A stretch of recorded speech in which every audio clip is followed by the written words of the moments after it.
Title: Broken Promises, Shattered Dreams. My name is Emily, and I'm 32 years old. I've always believed in love, the kind of love that consumes you, that gives everything, that surrenders without reservation. I loved my husband, Jake, that way. Honestly, perhaps even more than I loved myself. We met in college, and his charming smile and sharp mind captivated me instantly. Our marriage felt like a dream, filled with laughter, shared goals, and unbreakable promises. We bought a cozy home in the quiet suburb of Oak Creek, Sedona, Arizona, planning to start a family and grow old together. Sadly, fate had other plans for us. The cracks began to show. In the beginning, our life felt like it came straight out of a picture book. Jake was an ambitious architect, and I taught at a local elementary school. We both thrived in our careers, and our marriage felt strong and unshakable. But as the years passed, tiny cracks started to surface. Jake began spending more and more time at work, often coming home late, exhausted and distant. I blamed it on the demands of his job, convincing myself it was just a phase. But I couldn't shake the unease in my heart. Jake spoke to me less and less, and when he did, our conversations lacked the depth and intimacy they once had. He no longer seemed interested in my opinions or emotions. Our physical intimacy dwindled, and when it did happen, it felt mechanical and half-hearted. I began to wonder if I wasn't good enough, if I had done something to push him away. I tried to express my concerns to Jake, but he dismissed them, accusing me of overreacting and being insecure. He reassured me that he loved me and nothing had changed. I wanted to believe him, but the constant knot in my stomach told me otherwise. A terrible discovery. One sunny morning, as usual, I saw Jake off to work and returned to make the bed. While straightening the pillows, I noticed a receipt under the bed. Curious, I picked it up. My heart sank as I unfolded it. It was from an expensive restaurant, dated the night before. The bill was substantial, clearly covering food and drinks for two. Jake had told me he was working late, but this receipt said otherwise. With clammy hands, I held the receipt, my mind racing with possibilities. Who had Jake been dining with? Was he cheating on me? I didn't want to believe it. There had to be some mistake. Maybe it was a business dinner with a colleague that he'd simply forgotten to mention. But deep down, I knew the truth. I decided to call Jake to see what he'd say.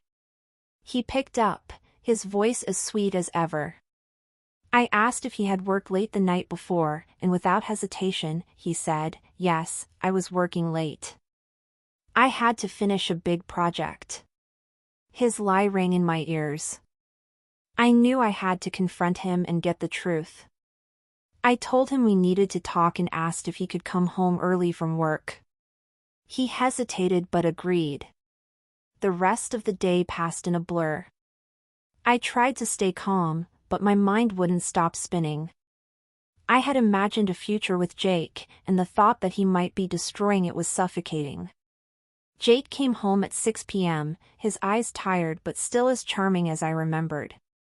I asked him to sit down, and I showed him the restaurant receipt. His face turned pale, and he began to stammer, I can explain." "Then explain," I said, my voice firm and cold. He tried to lie, claiming he had been out with friends and forgot to mention the bill. But I cut him off. "Tell me the truth, Jake." Finally, he broke. He confessed to having an affair. He said he had been seeing a coworker, Amanda, for a while and had fallen for her. My world shattered. It felt like someone had stabbed me in the heart. I couldn't believe the man I loved and trusted could betray me like this. My mind was filled with questions. How long had this been going on? Did he ever love me? What had I done wrong? Facing the truth. Jake apologized, begged for forgiveness, and insisted he still loved me and had made a mistake. He claimed the affair with Amanda was a lapse in judgment and that he wanted to fix our relationship. I was shaking uncontrollably. Waves of anger, sorrow, and betrayal crashed over me.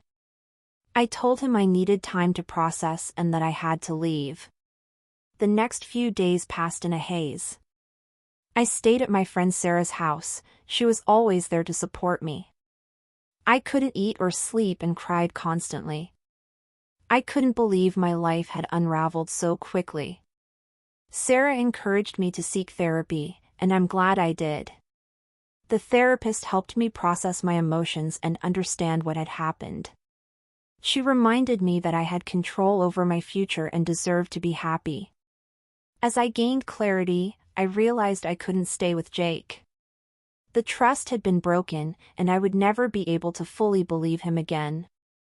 I deserved a relationship built on honesty, respect, and love. I decided to file for divorce. It was the hardest decision of my life, but I knew it was the right one. Moving on. The divorce process was long and painful. Jake and I had to divide our assets and make a decision about our home. Eventually, we agreed that I would buy it from him. I loved living in Sedona, I had built a community there, and I loved my job. Jake moved out of town, and we cut off all contact.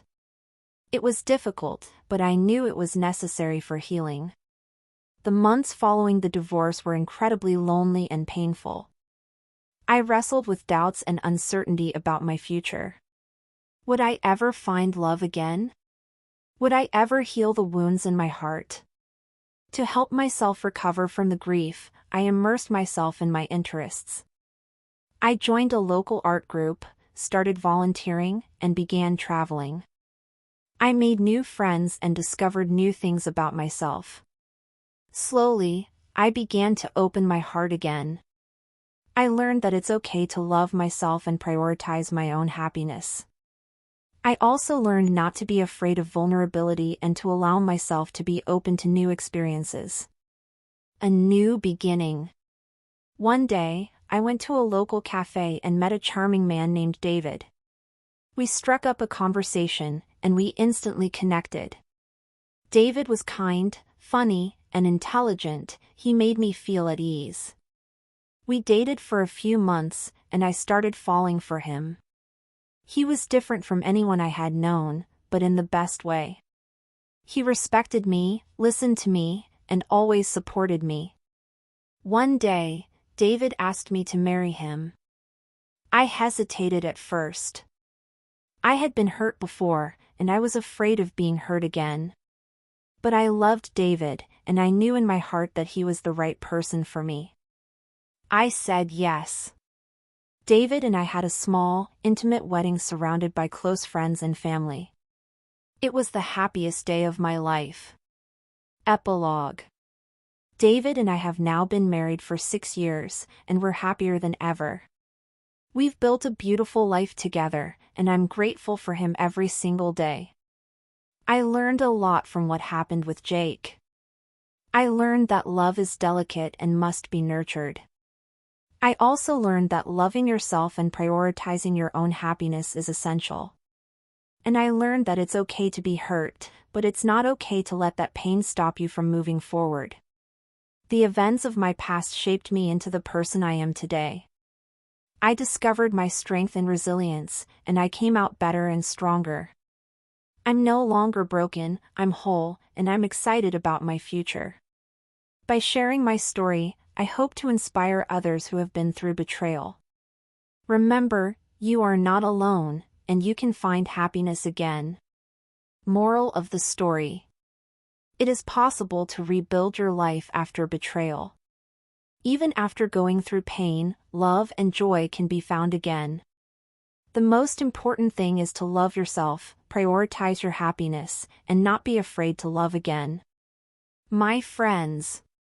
Don't forget like and subscribe. Thank you friends.